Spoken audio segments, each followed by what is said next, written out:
All right, you ready? All right, you can fire to the next slide. All right, we work long days. So if you're going to be an adjuster with the company, a field adjuster with the company, emails start moving around 4:35 in the morning from some of the adjusters. They get up and get their emails done, get them out of the way. We make our money on the road, or we make money inspecting losses because you have to get that out of the way. You can negotiate, you can write letters. Is there a clicker or no? There's not. I'll be on there. I was gonna Right. close it. No worries. I just thought, yeah, it's fine. So they get up really early, they get all their emails done, but they definitely start their days early. There's no, we start at 8:30. If you start at 8:30, you'll be behind. You got to get a lot of stuff out of the way before the actual consumer day starts. You're generally going to have voicemails that came in after hours, generally going to have a bunch of emails that came in after hours. And if you leave to hit the road and they're still there, tonight it's worse. You have to basically clear your desk.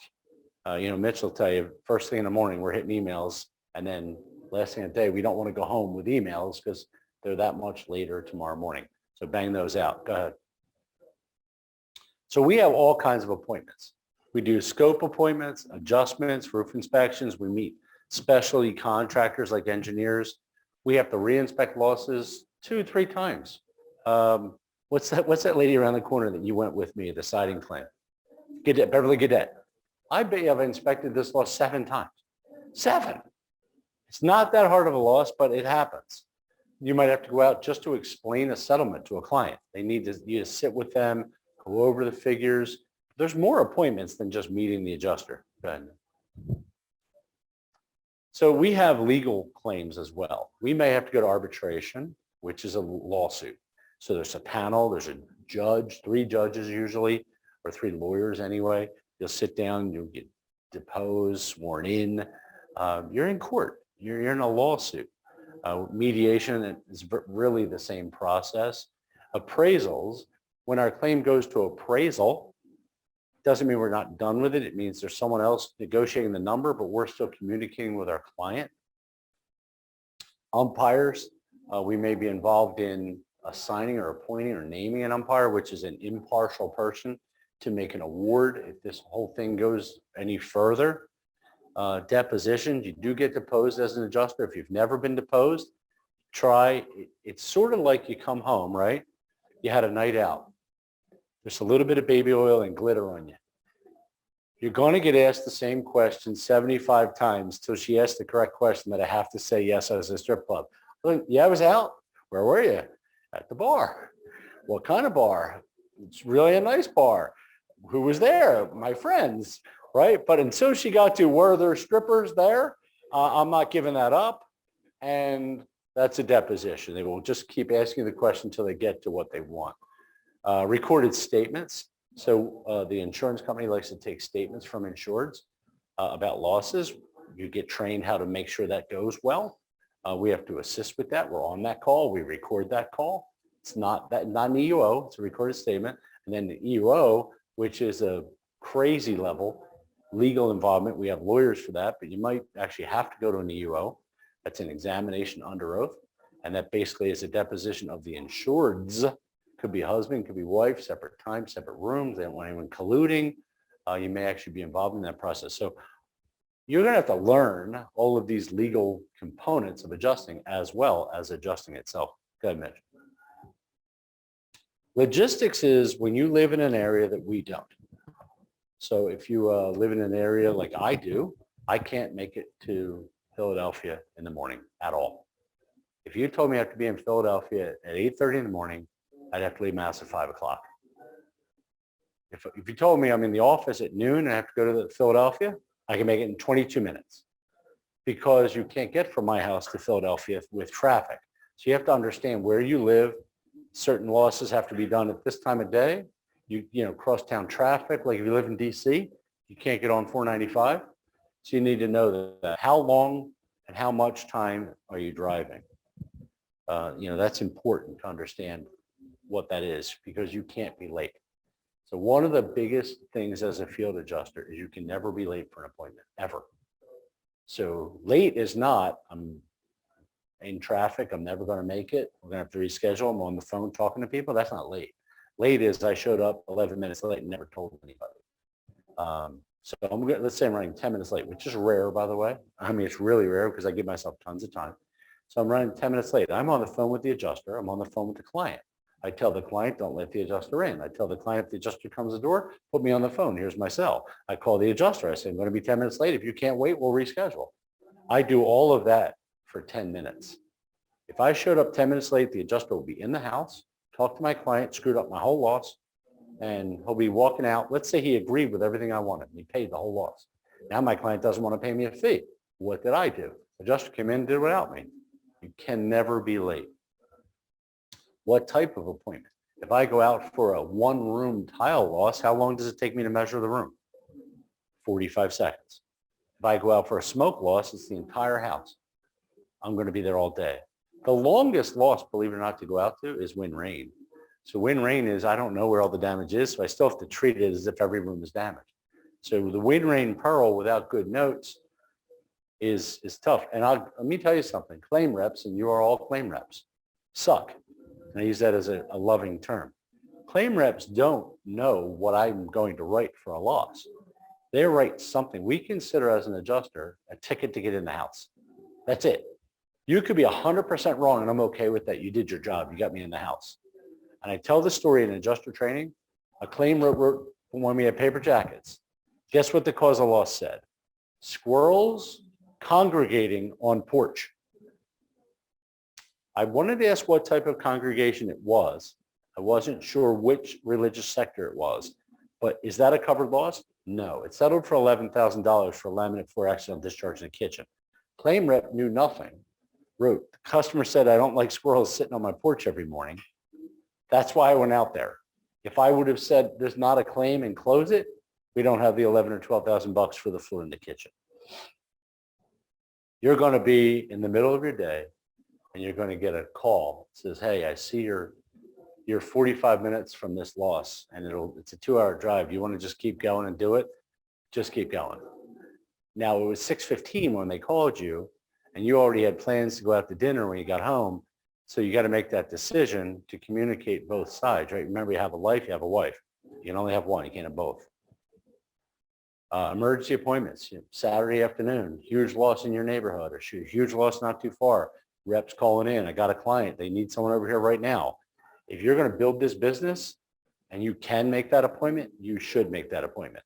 I understand there may be I can't, but if you can, and it's just a matter of, I was doing landscaping, you should be going to that appointment. Okay. So phone volume is insane. 100 calls a day is not uncommon. The problem is with a file, when you're going to have the customer spouse, they don't talk, by the way. You give them each an update and they never discuss it with each other. You're going to have the insurance adjuster. You're going to have the inside adjuster. You're going to have the office asking you for what you know about the file. Well, you know so much about the file, you haven't had time to write it down. And they're calling you, say, why are you writing it down? You've added to your dilemma. We actually have a process in Metro where the adjuster has to update the file with some substantive update every week. Some substantive, that's your requirement under me. But communication is key, and I teach it. And I'm a tennis player. I love tennis. I'm not a good tennis player, but I love tennis. And I use the tennis analogy. 86% of all points in tennis are 4-0 and below, meaning club players and below. Your good club players are your 4-0s, your bad ones are your 3-0s. There's not a big difference, but the 4-0s are way better than the 3-0s. But I use tennis as an analogy. 86% of all points are won by your opponent's mistake. 86%. You have an 86% chance of winning the point by getting it over the net. That's it. Don't hit a winner. You have an 86% chance of winning the point by getting it over the net. So communication is the exact same thing. Just return the communication. It doesn't have to be really good. You just have to get it over the net. You'd be surprised if you have nothing in your inbox to respond to how happy your clients are. Let's say you get an email and it's ridiculous. You can't figure it out. Receive your email. I'm concerned about a few points. I'll discuss that with our client and I'll get back to you. Bam. It's over there. Okay, thank you. Bam, bam, bam. But you need to constantly think about never letting something in your control sit there. You're going to get a call for an appointment. You're on a roof. You're in a legal appointment. It's got to get a voicemail. Every voicemail takes 3.1 calls to return. So by the laws of average, people have studied it. You get a voicemail, it's going to take you 3.1 calls to resolve that voicemail with somebody. Called, left you a message, they called back. If you just take that call at that very moment, if you can, listen, I just want to grab your call. I saw who it was. I'm in the middle of something right now. I can't. Can we talk after 4? Could you call me back? I can't even write down the note. Yeah, thanks. Done. A voicemail would be 10 times worse because you don't know where they're, oh, no, I'll be out till 6 tonight. I'll call you tomorrow. But that wouldn't be in the voicemail. It would just be, give me a call back. You're calling back and it doesn't work. It doesn't work. So you're always trying to keep that communication good. So you're going to have clients that you hate. You're going to have clients that you just can't stand, right? There's different personalities out there. You're going to have adjusters that you can't stand. You're going to have pets that really love you and actually want to take a small piece of you for dinner. You're going to have neighbors that you need to let in or out of a property or helping you in and out of a property. They're going to have children home. You need to become very good at all of these relationships. So generally, if I go into a busy home with a lot of kids, I start talking to the children immediately. If I sense that they're of a decent age in that 8 to 10 range, I automatically say to mom that I'm here to do an inspection, make sure the kids' bedrooms are clean. And, they might run upstairs or she might do something fun. You better go clean your room. He's coming up to check. Or I have younger children and I want to do a full property inspection. I'm like, I'm going to see your room. And they're dragging you upstairs, show you their princess canopy in their bedroom. All part of the process is negotiating with all of the personalities involved. Okay. So scoping losses in the beginning is hard. As you become really experienced, it's not. You can make it hard. But you're talking about a thermal image camera, making sure it's fired up, ready to go. You're talking about sketching, measuring, moisture mapping. If there's no damage in the property, meaning there's no wet identified damage, I start every loss and I make the assumption it's a wind rain. Every loss gets that assumption. So I start looking for all my perimeters and all my stuff. If I walk in and see a gas fireplace, I make the assumption it's a smoke loss, but wind, rain, and smoke. So I walk in that loss and I start looking with my flashlight. I walk around with a flashlight in my hand. I've never looked at a wall without one. You cannot believe how much easier it is to identify water with a flashlight. I have a 1,000 lumen flashlight. They only have 3 left out there. It's the best flashlight we ever used. You got a good flashlight in your kit. That's the best flashlight we ever had, by the way, the one out there. We can't get it anymore. So I walk around, do my full inspection. I don't tell the client what I'm finding. I don't tell them. I just keep making my notes, see if it's enough to make a valid claim. Do a full exterior inspection. I'm up on a roof, I'm taking a look at a roof. I'm not up on a roof if it's brand new, no reason to be on that roof, no local storm date, no wind rain evidence. A roof claim is probably not a roof claim if there was no interior. But if we had a really big storm and I see a bunch of leaves and stuff on the roof, I'm doing my roof inspection. We may have to do personal property inventories, which can take a lot of time. The secret to that is just take a picture of each item. And then you have you just basically write down what was in the picture when you're done. Take a picture of every single item.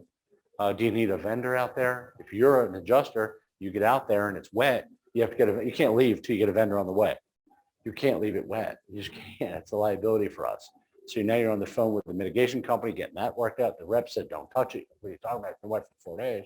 So you got to fix all that. You got to fix whatever the rep did wrong on paperwork. Yeah. Oh yeah, by the way, you can stay there. The scope, I mean, I could spend all day on scope, right? What you have to write. You'll learn that as an adjuster. So when you scope, you actually do diagram the loss. Good news, life's getting a lot easier. LiDAR is now being put in the new iPhones and the new iPads. Apparently it is good enough to scope to within a 100th of an inch. So you may never need to measure again, is what I'm saying. You do need to measure up. You do need a scope. Did we go back one? Yeah, I went back. No, go forward again. Thank you. No problem. So meeting adjusters, this is where you get paid. So your loss presentation is your value. I just said it in the last class. If an insured told me, if I could hire you for a real short period of time and just give you a little bit of money, I'd say the 20-minute inspection with the adjuster is 90% of my value. So during that inspection, I basically say what's going to happen on this loss.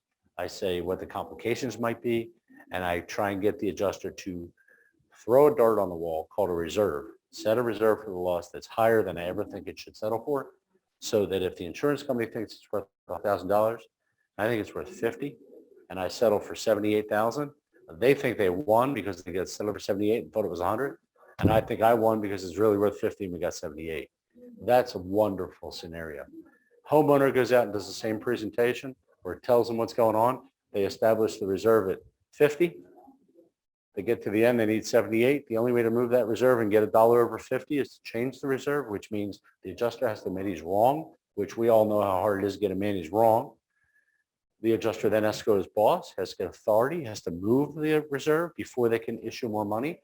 It's called a headwind. It's very hard to move that reserve. So my first 15 minutes is big, or your first 15 minutes. Negotiate claims, confirm agreements. It's all part of the process.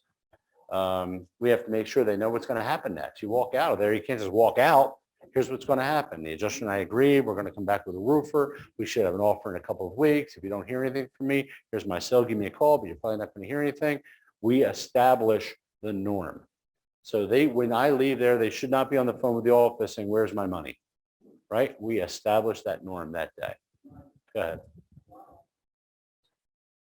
So before we adjust the loss during our scope, we tell the client how it's going to go. We tell the client what may be asked of them. You don't want the client answering a question that ruins your claim. We coach them, tell them how to answer those questions, what is required, what do they need to bring, what should they have, but I make sure they understand everything. If you follow me around and you correct what I say, you chime in. Here's a famous one. They'll walk up and there's the water damage on the ceiling. It's a really little stain. And the customer says it leaks every time it rains, right? Data loss is a month ago. The adjuster can look back at the calendar and say, well, it's rained 6 times. She has $1,000 deductible. Let's give him 6 different deductibles. She just said it leaks every time it rains. So I use that same example with all my clients.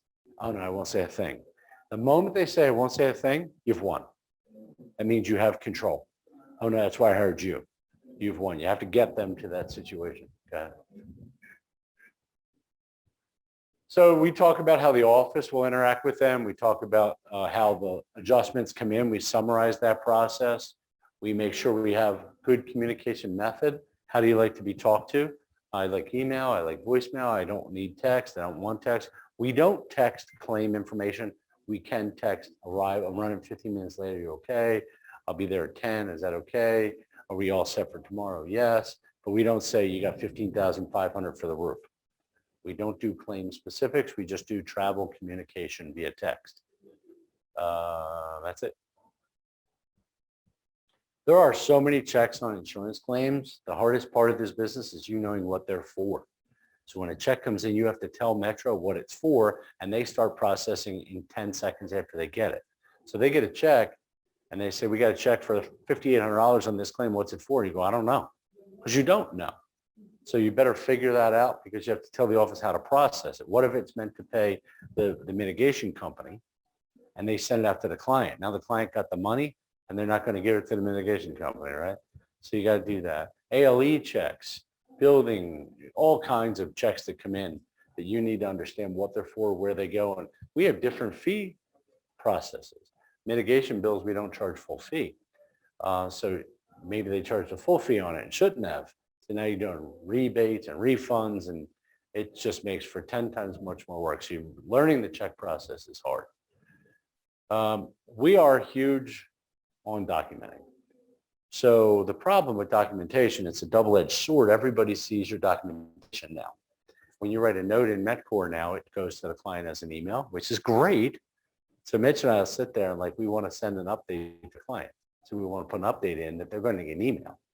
So we're going to write an update that when they get that as an email, they're not calling me. So we write an update that says, hey, I just spoke to the insurance adjuster. Everything should be okay. Give them another 10 days. Should have assessment done, but everything's fine till then. They've received our estimate. Everything's in process. Is the customer going to call you? No, they're going to get that and say, good. That's how you manage the flow.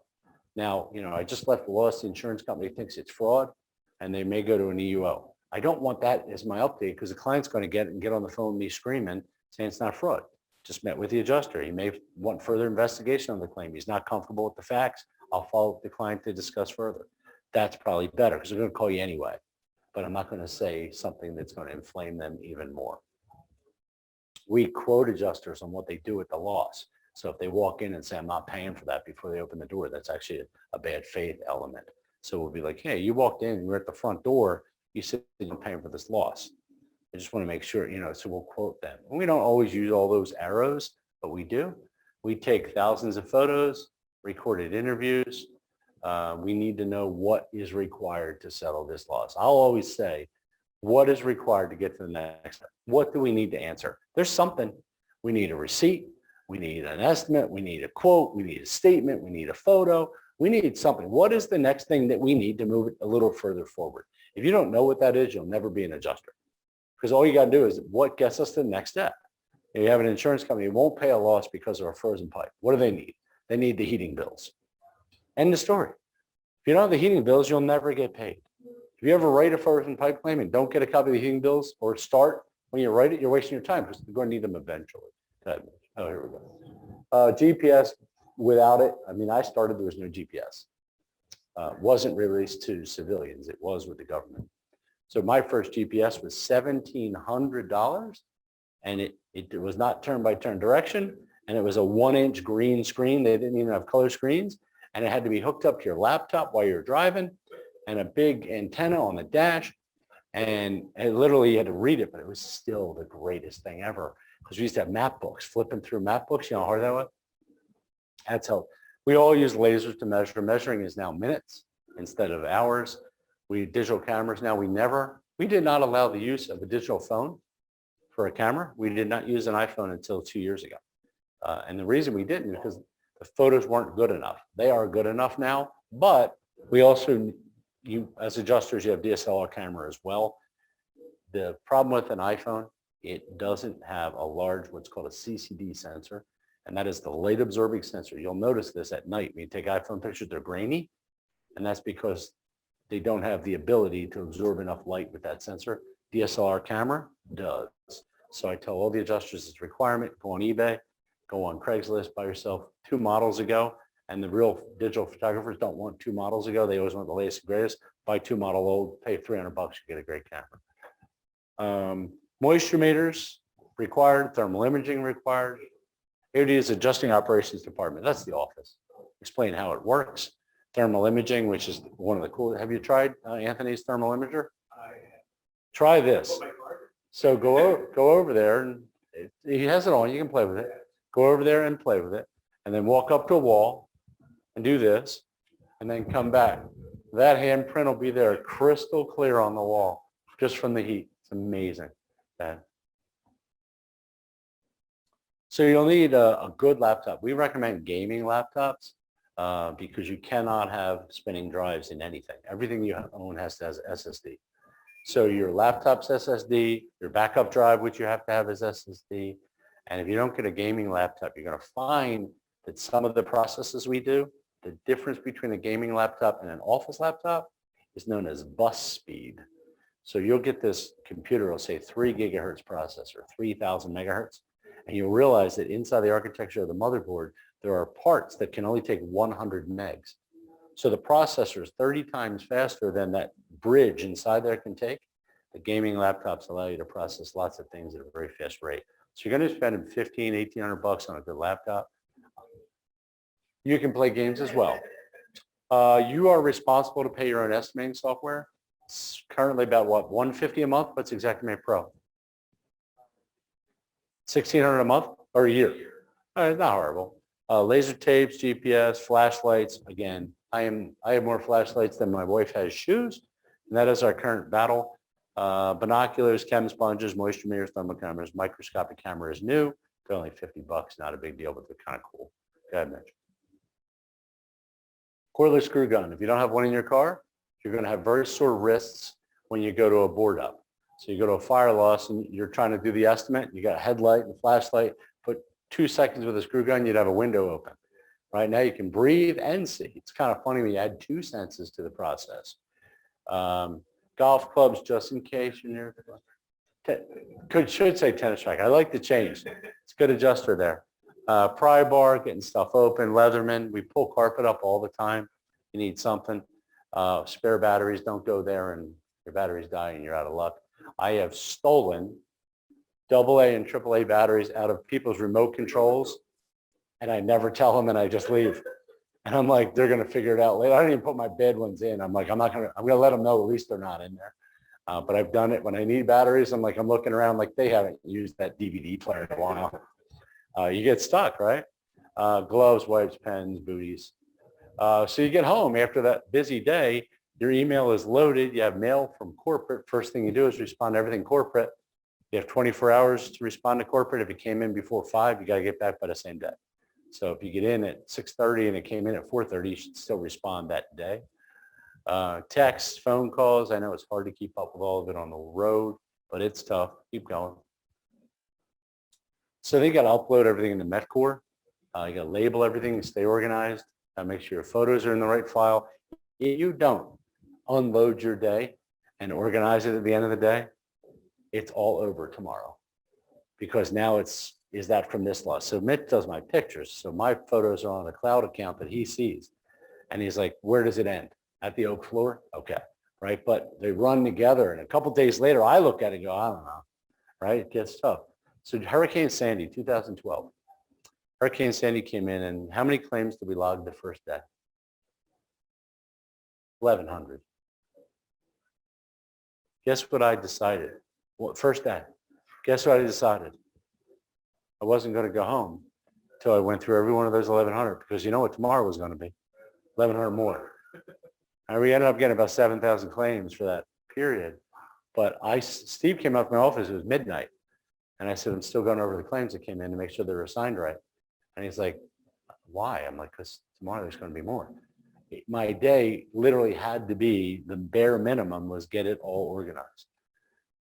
Getting everything uploaded does take time. You need to have a very good internet connection or you'll never make it as an adjuster. If you don't have at least 150 meg up and down on your system, you'll just never get it done. It just takes too long.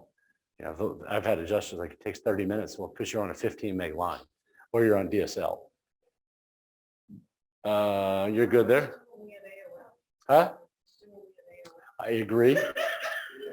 So back then, by the way, photographs were 1 meg, right? 1 megabyte. Photographs say 13, 15 megs, and we're taking thousands of them. Yeah, back then they were 1. Resolution was so low. We had floppy disks with 1.4 meg per floppy disk. Do you realize that?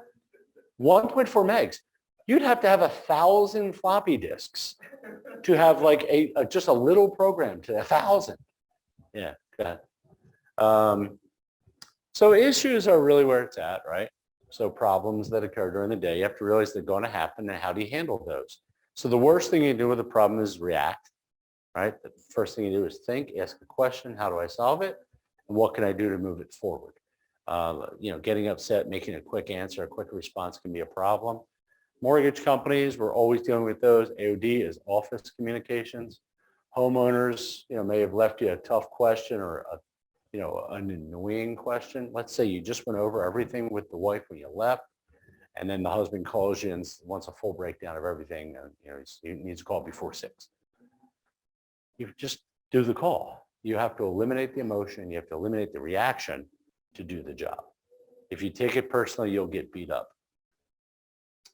So we have a ton of paperwork, decent. It's almost all electronic now, but it's still paperwork. You got to key your estimates in at the end of the night, right? So now you're in Xactimate. Fortunately, with the tablets and Pro, you might be half done by the time you get home. Xactimate Pro now works with the iPad Pro. You can do all your sketch, and you can actually voice record your scope notes. So in Xactimate, you can open up living room. First of all, you take all the pictures in the living room, and it automatically puts them in your estimate while you're in the sketch, which is cool. So you don't have to then upload them later. And it also saves into your camera roll. And you can hit voice note and put your scope in, so you can, when you're in Xactimate, you can play it back and just do all your keying in it. It won't enter the items, but you can hear your own voice back. So it basically has a voice recorder built into it. Kind of nice. So you gotta get your estimates done. A lot of other office paperwork, writing letters back, responding to communication, you know, can take 5 minutes. And Mitch and I come in on a Monday sometimes. I was on vacation for 3 days, and we had hundreds and hundreds of responses to make.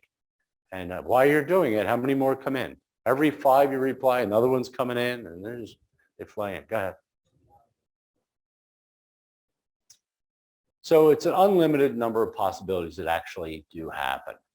It's not a boring job. I can tell you that right now. It has plenty of financial rewards. It's tough to keep up with the time frame sometimes. If you're going to be an adjuster and you're going to write your own claims, you're going to realize you make a ton of money because you get 50% of Metro's fee. Right? You're getting your rep side up to 30. You're getting the adjustment side at 20. So our Metro's current average fee is a little over $3,000, which means you're getting $1,500 per claim you write and adjust. So if you write 2 claims a week, that's $150,000 a year, 2 claims a week. So you could work Monday and Thursday, right? Technically, you make $150,000 on average. That's what you make. If you're just adjusting for company claims that we give you, you're at 20%. So you got to work 2.5 times as hard to make $150,000, right? So some of the big adjusters in the company, write personal claims. We had a decent number of personal claims last year. Mitch, my assistant, and I'm training him to be me because I'm going to be dead soon, I'm sure. They haven't identified what's wrong with me, but when they do, they'll say you have 10 days left. I'm convinced. I don't want to go before that, waste all that time worrying. Would that be great? You go and they go, you're going to be dead in 10 days. I'm like, yeah, it'd be good. Because if they say you're going to live for 2 years, you screw everything up then, right? Then you got to decide which kid you love best. Who you're, oh no, yes, give me 10 days. I'll be good. Is that it? All right. So you need to be a regional manager as an adjuster. Can you enter the adjuster training program without being a regional? Yes. You do need to be a regional eventually. You should be a regional because that shows me that you can promote and build a team. If you want to be an adjuster, you should have 3 to 5 good claim writers in your team that are giving you claims all day. You want me to tell you how efficient an adjuster is? And an adjuster that has 3 to 5 people in their team that write claims, they call you. They're trainees, they're reps. You scope it with them and sign it with them. Now you adjust it. You don't go back out again till the adjustment. So actually, while you're signing it up with the rep, you're doing your scope and your estimate. You notify the claim tomorrow. What the rep does, you say it, completed scope. All you wait is an adjuster appointment. It's so much faster because you're doing your rep side is half your adjuster work. Then you have a rep and a client who's already met you. It's already half done. So building a business while adjusting is the secret to really making good money and making your job easier. It's tough to make $150,000 on the 20% rule. Or we make an average of $600 per claim as the 20%. If the average is 3,000, we get 20%. So you have to do 5 claims a week to make 150 grand. Claim a day. Okay. So you're going to send an email to me, or you're going to submit your CV to me, curriculum vitae. A little different than a resume. You can Google it and find out. You're going to send that to me. I want to make sure you can send an attachment in an email. You'd be surprised how many people say, I don't have a resume or I don't know how to add an attachment. I say, well, you're going to really have a hard time adjusting because there's a lot of internet / technical work. So Steve can recommend you for the program. Me or Steve, if you came to me and said, I want to be an adjuster, I basically tell you to come to this class. I then tell you when the in-house training is. We do in-house training twice a year. It just finished. So the next one will probably be around September. Not scheduled yet, is it? So we're scheduling it. We believe it'll be September. It's 8 days at corporate office, travel at your own expense. $5,250 to attend in-house training. You do not pay it. That becomes a debt that you owe only if you become an adjuster. If you become an adjuster and you start earning money, you pay it back out of that earned adjusting money. So basically, you come to the class, no charge. You say, if I become an adjuster, start making money with the company, you're basically going to take about $100 a week back until it's paid off. That's what we do. You then pay $1,500 for adjuster training for a ride along. No, that includes the $1,500. Sorry, $3,750 and $15. That's your ride along and your in-house. What's the next slide? This is pretty simple. We just do a face-to-face, make sure it's right for you. Go ahead. So we do have an adjusting directive. Here's where it fits best anyway. The adjusting directive is a contract that adjusters sign that's above your current ICA. You'll sign an addendum to your current ICA. So you have an ICA right now that really talks about being a member of Metro. That never goes away. The addendum is built for adjusters in the company if they leave the company. So as an adjuster group, we had everyone in the room, all 50 adjusters, and we said, okay, what do you want to do if John leaves tomorrow? You have to clean up his files. We came up with a system that everybody was happy with that benefited the people that stayed and didn't make the one who left happy. But everyone said, well, if we got to clean up the files, we should get paid this way. So we made the addendum up that says, if you leave and we have to clean up your mess, here's how you get paid when you leave.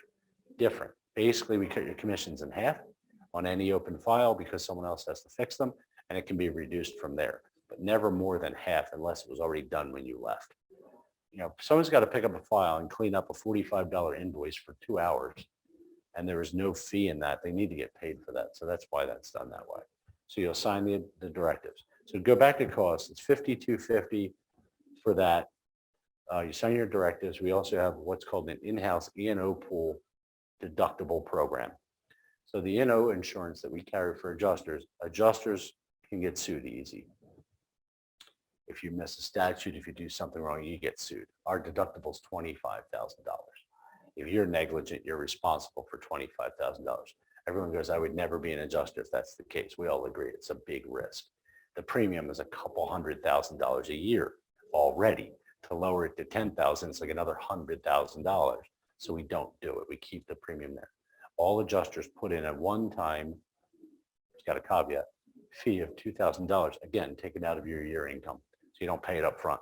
So we take up to another $2,000 for that. And that pool is internal, and it's used to pay a deductible if the case occurred.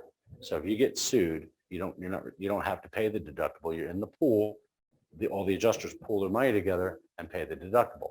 The only caveat to that is to get back in the pool, all the other adjusters have to agree because you just spent their money. Never happened. We've had E&O claims. We've never had to replenish the pool. If we got hit with like 3 or 4 lawsuits and the pool got low, there'd be an assessment. People would have to add more money to the pool, and it would be prorated based on how long you've been in the program. So if you were brand new, you might have to pay $400. If you've been in it forever, you might have to pay $4,000. Just give you an idea. It's never happened, but I just tell you that's the way it works. Next. So you have to maintain your training as an adjuster. You're responsible to get the ISCRC certifications in the WRT, it's called, Water Restoration Tech, through the ISCRC. You have to get FRST, that's Fire and Restoration Tech, through the ISCRC. You also have to get a HEG certification after your first year of adjusting. So they're required outside of Metro. You have to go through my class, which is this. We need to change that second bullet, by the way.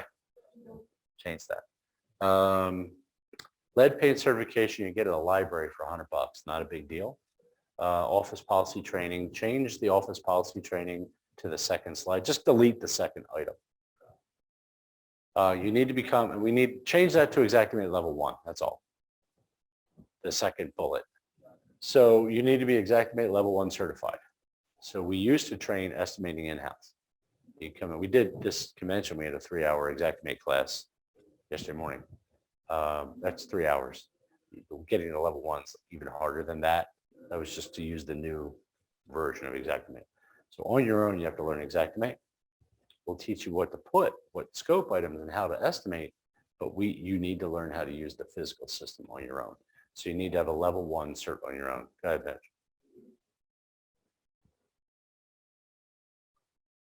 We talked about that. It's yours, office, policy, lead, keep going. There you go. There's your level 1. You're good. You're good. Go past that one anyway. It's the same thing. So field training is where you meet with a senior adjuster and you ride with them, present losses. If they're your own claims, if you were soliciting and wrote claims, you get half the adjustment fee. Even though you're training, you get 10%. The adjusters don't like it because you're only getting paid half to train you. So I say 15 days, and I try and get you to see 50 claims with an adjuster to feel comfortable. That's usually just enough to keep the training wheels from, bumping on every turn. And then you need to show me that adjuster calls me and says you're competent with Xactimate. When that adjuster says you're competent, comfortable you can present a loss, you speak properly to the adjusters, you understand the policy enough, and you write a decent estimate, you're going to suck. I mean, you're not good. You're like a kid on training wheels and you're going to fall. That's okay. That's when we push you down the hill and hope for a lot of speed. So you'll be fine. You just got to get out there on your own or you won't really develop. You got to be a good negotiator. So there is some courses we give on negotiating. I do teach it in the 8-day course at Metro. You got to be able to write a good letter, compose an argument, and we do an exercise in class, which you can do ahead of time, which I recommend, and that is go up and down every single aisle in Home Depot. And if you don't know what it is, stop and read. There's not an item in Home Depot I don't know what it is. There isn't one. And someone will come back to me and say, I found this in Home Depot, and I'm looking at it. I'm like, I know what it is. And they're like, no, you don't. Yeah, I know what it is. And I'm like, yeah, because you're missing the other piece. But long story short is you really need to know building components. There's always something new. They will come out with a new product. And you're like, I'm assuming it does this, but I've never seen it before. But you need to understand rebar, footers, sonotubes. Stay in those outer construction aisles for a while and get that stuff figured out and understand it. Look at some pricing. Once you get through that, I don't really care about the domestic aisle, but the commercial electric aisle, commercial plumbing aisle. You should know those items and get an idea of the cost. And then read the label, see what it does, understand it. But spend some time in the depot and get really good. Go to the carpet section and go, what makes this carpet $6 a foot and this one $2 a foot? And try and figure it out. And the salesman will tell you. Exactly. And you see wear codes on laminate floors, and there's a lot going on there. Difference between porcelain and ceramic tile. People have no idea. One's frost-proof, one's not. Porcelain tile's great advantage is the body of the tile is the same color as the top. So when it chips, it doesn't show. So you need a laser printer. So you cannot do this job without a laser printer. You cannot use an inkjet or you will go broke. So you'll be meeting an adjuster, bring a copy of your estimates, 55 pages. You just spent $41 in ink, right? So we recommend the Brother Laser MFC, multifunction copier. It's phenomenal. It's $100. They sell aftermarket toner for $25. I think I've replaced my toner twice a year. I mean, it prints a lot of pages. So you're responsible for your own Xactimate cost. You're responsible to have the full office suite, PowerPoints, Excel. You need to have all that in there. You need your high-speed internet. Next. The current moisture meter you have actually meets my minimum required standards. It's not bad. You want to become a real adjuster, you're going to spend more money because you can set the depth of where it measures the moisture. So you're going to spend $300 to $500 on that. You need digital camera. ISCRC certs are on you, $400 to $500 each for the IRC certs. And you got to have a late model iPhone or something. And I recommend the iPhone. I can tell you if you're an Android person, the world is set up, the adjusting world is set up with iPhones, especially with Xactimate. You can actually do the Xactimate on your iPhone now. It is, if you're going to do this switch, I'm not selling Apple. I'm telling you it is a better integration with our process. So once you get started, we give you about 20 claim cap. So you get out on your own after training, you have 20 claims. If you get a complaint in the first 20 claims from a client, that 20 will sit there for a while. Like if they say you didn't call them back, you're not getting more than 20 claims. You have 20 claims, I review it, I take a look, I bump that number up. We'll get you in about 40 or 50 within a year. That'll be your cap until I review you again. 40 or 50 claims in your queue is a lot of claims. During Sandy, we all hit 300. Let me tell you something. You can't remember your clients' names when you have 300 open clients. Just if you do the math, you can't do a minute update on each one. A minute. You do need to attend. It is mandatory to attend all Metro functions. Convention, annual meeting, adjuster meetings. You cannot miss them. They are required to be in the adjuster program. You should build your Metro business. Continue with recruiting. It's the best way to the end. Having a few people that you work with, your team, you write claims. You become a team, you become a force. And then all of a sudden they're going to do you favors. Hey, I'm trying to meet an adjuster tomorrow at 3 o'clock. He just wants to be, go out on the roof. We don't need to do anything. Do you mind just letting him in or doing it? Perfect. Your team will start to work together. Next. Nice, 30 seconds and yeah, nice. This class always ends a little bit early. What do you got? Most people just have a general question or so. Any questions? Did I go through it fast enough to scare you or not? So not for this class, but in the adjuster training class, there is an exam. It's about 80 questions. Anthony Dioli and I were sitting at breakfast this morning, and Anthony said he could ace it. Because I took the LSATs. And I said, well, I passed the LSATs to where I would get into a non-super college. I could have got in a state law school. And he goes, yeah, it's a tough test. And I said, it was weird. And back then it was like a score of total of 36. Today it's like 190. But anyway, I said, he goes, I think I'd pass your test. I said, nah, it's hard if you don't teach it because it's weird stuff, right? So I opened it up downstairs. I pulled it on the OneDrive. So cool. I pulled it up on the OneDrive and he got the first 3 wrong. And he goes, oh yeah, that's right. Yeah. I get, and I said he wouldn't get it wrong if he was suing on the case. He would have looked it up and known the answer, but you cannot retain all of that information. And he's like, it's poorly worded. I said, yeah, I said, all lawyers say that, right? And so, yeah, there is a test in my class. Let's say you fail the test. Does not mean you can't make it. So what it tells you is you're going to have to work harder. What it tells you is if you fail the test, you're going to have to spend more time doing this or that. I'll tell you, just at the end of about 5 days, I'll tell every single person in that room if there'll be an adjustment. If you can make it, I'll say you can or you can't make it. I'll tell you. And I'll tell you what you're going to need to work on. I'll tell you your weakness. If you want to know, say, Bill, tell me what my weakness is. Your weakness is going to be you're too emotional. Your weakness is going to be you don't write a good letter. Your weakness is going to be you don't understand spatial relationships. You don't have a real good mind for math. I'll tell you what it is. And then you can say, well, that's what I got to fix. And that's what I want you to do. Don't take your weakness as a problem. Take it as the thing you need to fix. But I'll find your weakness because everybody has one. The sharpest guy in the room has a weakness for adjusting. And you just got to, like negotiation is not easy. Negotiation requires a lot of patience, not speaking too much, putting some stuff out there that moving pawns is what I call it. It's definitely tough. All right, who wants to be an adjuster? Who's signing up? So the class is in September usually. Stay on that conference call. Once I get the class scheduled, you can email us. It'll be Mitch, deals with all the emails in and out. It is 8 days of corporate office, travel expenses, everything is on you. We don't feed you. You have lunch. We do some little stuff, bagels and whatever, occasionally, not even every day. You have one lunch that I cover. And at the end of 8 days, you're like more dizzy. But most people at the end of 3 days say, I'm never going to get through this. And at the end of 8 go, I can't believe how much I learned. So we take the final test basically twice. Take it once kind of after day 5 or during day 5 and then again on day 8.